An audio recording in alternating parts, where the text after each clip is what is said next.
ওয়ালাইকুম রহমতুল্লাহ। প্রিয় দর্শক, আমার এই ভিডিওতে আপনাদের স্বাগত।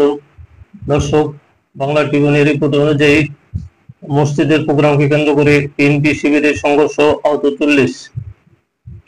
নোয়াখালীর সদর উপজেলায় বিএনপি ও ছাত্র শিবিরের নেতাকর্মীদের মধ্যে সংঘর্ষের ঘটনা ঘটেছে।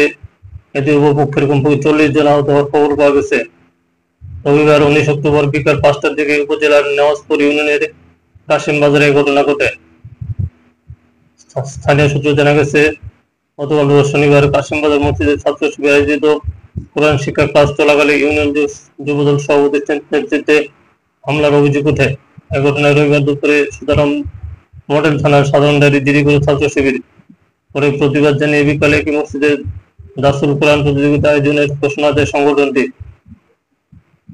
প্রত্যক্ষদর্শীরা জানান, আসরের নামাজের পর দাসুল কোরআন শুরু হলে মসজিদের বাইরে বিএনপি নেতাকর্মীরা জিয়ার সৈনিক স্লোগান দেন। এরপর উভয় পক্ষের মধ্যে উত্তেজনা ছড়িয়ে পড়ে এবং সংঘর্ষের রূপ নেয়। এতে দুই পক্ষের অন্তত 40 জন আহত হন। সংঘর্ষের সময় মসজিদের ভেতর ছাত্র শিবির সদস্যরা অবস্থান নেন, আর বাইরে বিএনপি নেতাকর্মীরা বিক্ষোভ ও স্লোগান দিতে থাকেন। সন্ধ্যা 6:30টায় সেনাবাহিনী ও পুলিশের যৌথ প্রচেষ্টায় আটকে ফেলা জামায়াত শিবিরের নেতাকর্মীদের মসজিদ থেকে উদ্ধার করা হয়। ইসলামী ছাত্র শিবিরের কেন্দ্রীয় কার্যকরী পরিষদের সদস্য এবং নোয়াখালী শহর শাখার সভাপতি হাবিবুর রহমান আরমান দাবি করেন, আমাদের শান্তিপূর্ণ কোরআন ক্লাসে বিএনপি হামলা চালিয়েছে। আমাদের ভাইয়েরা মসজিদে আহত অবস্থায় পড়ে আছে। আইনশৃঙ্খলা বাহিনী নীরব ভূমিকা পালন করেছে। মসজিদে বারবার হামলার ঘটনা ঘটেছে।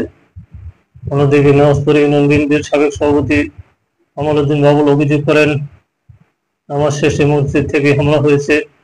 যুবদলের সাবেক সভাপতি ফারুকের দুই ভাই সহ অনেক নেতাকর্মী আহত হয়েছে। মসজিদের ভেতর থেকে বারবার হামলা চালানো হয়েছে। স্থানীয় একাধিক বিএনপি নেতাকর্মী অভিযোগ করে বলেন, আসরের নামাজের পর শিবিরের নেতাকর্মীরা মসজিদের স্লোগান দিয়ে দলীয় কার্যক্রম শুরু করে। এতে বিএনপি নেতাকর্মীরা বাধা দিলে তারা উল্টো হামলা চালায়। এতে নেওয়াজপুর ইউনিয়ন বিএনপি ও অঙ্গ সংগঠনের 15 নেতাকর্মী আহত হন।